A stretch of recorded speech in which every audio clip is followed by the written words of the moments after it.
आना फरतुकुम अलल हौज, मैं पहले इसलिए जा रहा हूं कि हौज़े कौसर के प्याले भर भर के तुम्हारे लिए रख दूं। उम्मत जब थकी हुई जाएगी, प्यास की मारी हुई जाएगी, तो अपने हाथों से जामे कौसर, तो हुजूर रहे तो खैर, मेरा इस दुनिया पे रहना भी तुम्हारे लिए बेहतर और मेरा इस दुनिया से जाना भी तुम्हारे लिए बेहतर। इस दुनिया हमारे आने से कबल हमारे लिए हुजूर ने दुआएं की और हुजूर अलैहिस्सलाम हमारे लिए पहले तशरीफ ले जा करके वहां हमारे लिए तमाम और इंतजाम फरमा रहे हैं। तो कहा महबूब हम आपको राजी कर देंगे, जिस तरह तुम चाहोगे वैसे ही हो जाएगा। तो उम्मत के लिए ये हुजूर की दिल सोजियां, ये हुजूर की मोहब्बत, अब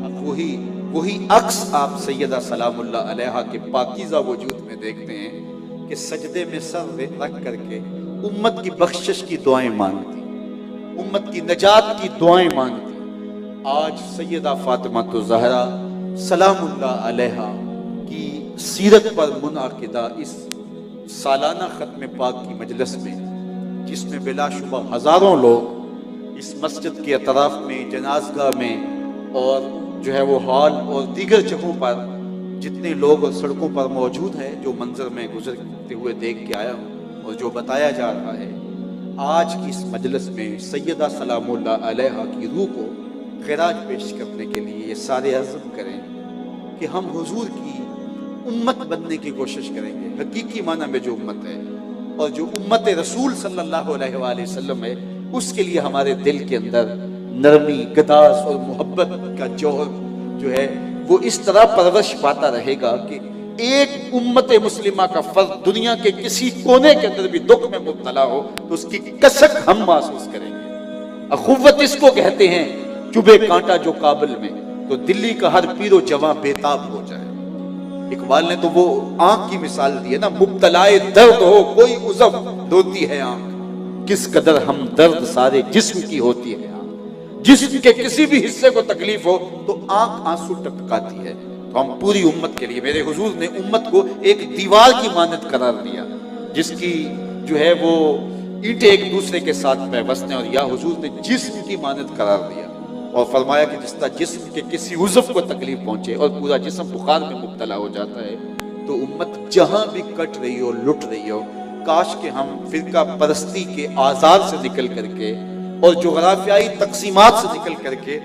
हम उम्मत के तसव्वुर को उजागर करें कि इस वक्त उम्मत हमसे क्या तकाजा कर रही है। आज दुनिया ग्लोबल विलेज बन गया है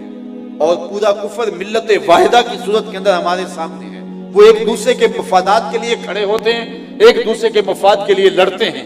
लेकिन आज हम जो है वो ग्रोही तकसीम में और हम जो है वो फिरका वाराना तकसीम में मजीद तशद्दुद और ग्रोहबंदी का शिकार होते चले जा रहे हैं, और जो है फिर लाबियों और लाबियों से फिर आगे कहां से कहां लुढ़कते चले जा रहे हैं और बंद गलियों में दाखिल हो रहे हैं। आज उम्मत के तसव्वुर को फिर उजागर करना होगा। शाम में कटने वाला मुसलमान मेरे बदन का हिस्सा है और इराक में कटने वाला मुसलमान मेरे बदन का हिस्सा है। यमन के अंदर जिस लाश के टुकड़े किए जाते हैं वो खंजर मेरे सीने पे चलता है, और कश्मीर के अंदर कि जिस बेटी की आबरू और इज्जत पामाल होती है वो मेरी बहन और मेरी बेटी है, और फलस्तीन के अंदर जिन बच्चों को ज़बह किया जा रहा है वो मेरे फर्जंद हैं, वो मेरे बेटे हैं। ये मेरे हुजूर की सीरत का अक्स है, ये मेरे हुजूर की ये दिल सोजियों का और हुजूर अलैहिस्सलाम की मुबारक तबा का नूर है। और सैयदा फातिमा तो ज़हरा सलामुल्लाह अलैहा सजदे में सर रखती हैं और हुजूर के एक एक कदम पे उम्मत के गुलामों को जो जहन्नम में फंसे हैं उनको जहन्नम से छुड़ाने की आरजू करती हैं और इस शर्त पे सजदे को लंबा करती हैं, और उम्मत का दर्द उनके सीने के अंदर जिस तरह जागता है और उम्मत के लिए जो उनकी दिल सोजियाँ हैं, तो आज उनकी रूह को खिराज पेश अकीदत पेश करने के लिए जिस तरह मुक़द्दरात इस्लाम को घरों में जो है वो अपनी जिम्मेदारियों को संभाल करके एक कौम की नशअत के लिए अपने किरदार को उजागर करना पड़ेगा, दूसरी तरफ जो है ये जिम्मेदारी हमें भी निभानी होगी कि हम एक उम्मत वाहिदा बनने की कोशिश करें। और पूरी उम्मत इस वक्त उम्मत लहू लहू है, जख्म जख्म है। आज देखिए कि हमारी बाहमी ग्रोही और जोग्राफियाई इख्तिलाफात ने आज हमें कहाँ खड़ा कर दिया है। पूरी कायनात के अंदर 1 इंच जगह भी ऐसी नहीं है जहां आतश व आहन बरसते हैं और वो कुफार की सरजमीन, जहां भी आग बरसती है, जहां भी बारूद बरसता है, वो धरती मुसलमानों की सरजमीन है, धरती मुसलमानों की धरती है। और आज हमारे तशद्दुद ने, आओ हुजूर से माफी मांगे, अपने रब से माफी मांगे और उम्मत वाहिदा बनने के लिए अमली किरदार अदा करें। छोड़ के आपका दामने रहमत आका हमसे भूल हुई, छोड़ के आपका दामने रहमत आका हमसे भूल हुई, खो दी अपनी कदर कीमत आका हमसे भूल हुई। देख हमारी आंख मचोली, अपने सीने अपनी गोली, भूल गए हम दर से अखूवत आका हमसे भूल हुई। बन गए सीमो जर के बंदे, तन के उजले मन के गंदे, लुट गई हमसे फकर की दौलत आका हमसे भूल हुई। दुनिया के ठुकराए हुए हैं, तेरे दर पे आए हुए हैं, खोल दे अपना बाबे रहमत आका हमसे भूल हुई। हमने बुजुर्गों से सुना है, अपने बड़ों से सुना है, उलमा सूफिया ने लिखा है कि जो फरियाद सैयदा फातिमा के जरिए से हुजूर की बारगाह में पेश की जाए वो रद्द नहीं की जाती। तो आओ वसीला ज़हरा से हुजूर की बारगाह में अर्ज करें, आका हमसे भूल हुई, हमें माफ कर दीजिए। हम दोबारा उम्मत बनने की कोशिश में लग जाएंगे और हम अपने बाहमी फरोई इख्तिलाफात को ख़त्म करके, जुग़राफियाई तकसीम से नजरें हटा करके उम्मत वाहदा के तस्वर को उजागर करने की कोशिश करेंगे। ये उम्मत जब उम्मत बन जाएगी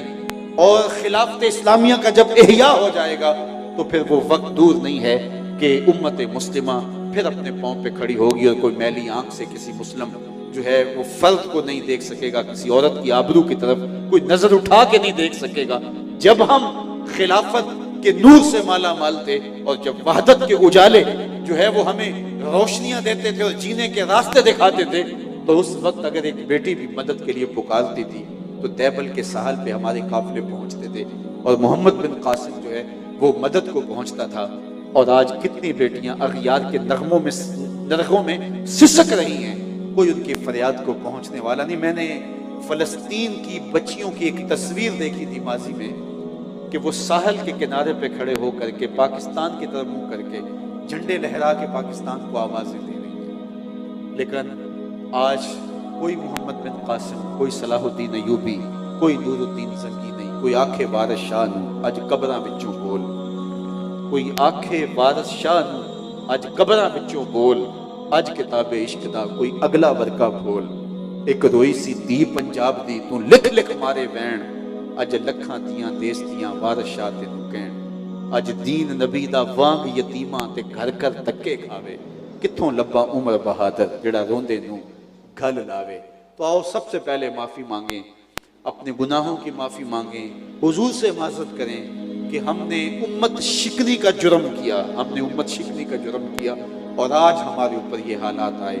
हम वहदत का सबक फिर पढ़ें और सदाकत और दयानत के जब दर्स हम पढ़ जाएंगे तो दुनिया की इमामत की जिम्मेदारियां हमारे कंधों पर डाली जाएंगी। और अगर हमने वो सबक ना पढ़े तो वो जिम्मेदारियां हमें कभी नहीं दी जाएंगी। हम भेड़ बकरियों की तरह ज़बा होते रहेंगे और ज़बा हो रहे हैं। तो हम अपने गुनाहों को और अपनी कोताहियों को तस्लीम भी करें और उसकी माफ़ी भी मांगें। आपको शायद पंजाबी समझना आती हो तो पंजाबी के एक शायर ने अपने दुखड़े को बारगाह रिसालत बाब में बड़े दर्दमंदाना लहजे में पेश किया कि हुजूर माफ़ी, हुजूर माफ़ी, हुजूर माफ़ी, हुजूर माफ़ी, तुसां सी डकिया जिन्ना कम्मा थी, हुजूर जी मैं कर गया वां, गुनाहां दी दल दल दे अंदर गल में तीकर उतर गया वां, तुहाडे हुक्मां नूं छड्ड के आका मैं जींदा कित्थे मर गया वां, हुजूर माफ़ी, हुजूर माफ़ी। तो हम जिंदा कब हैं? हम तो लाशें हैं। हम जिंदा नहीं रहे, हम लाशें हैं जो अपने कंधों पे खुद उठाए फिर रहे हैं। किसी दुनिया के किसी खित्ते में हमारी तौकीर नहीं, हमारी कोई इज्जत नहीं है। क्या मुसलमान यूं हुआ करते थे? क्या मुसलमान की ये आबरू हुआ करती थी?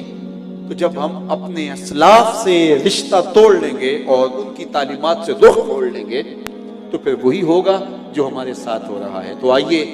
आज सैयदा सलामुल्लाह अलैहा, सैयदा ज़हरा सलामुल्लाह अलैहा के यौम सईद के मौके पर आज उनके तज़किराए नूर के झुरमट के अंदर हम अपने गुनाहों का इतराफ़ करके अल्लाह से माफ़ी मांगें और हम अज़्म करें बिलखुसूस मुक़द्दरात इस्लाम एक नई कौम की तैयारी के लिए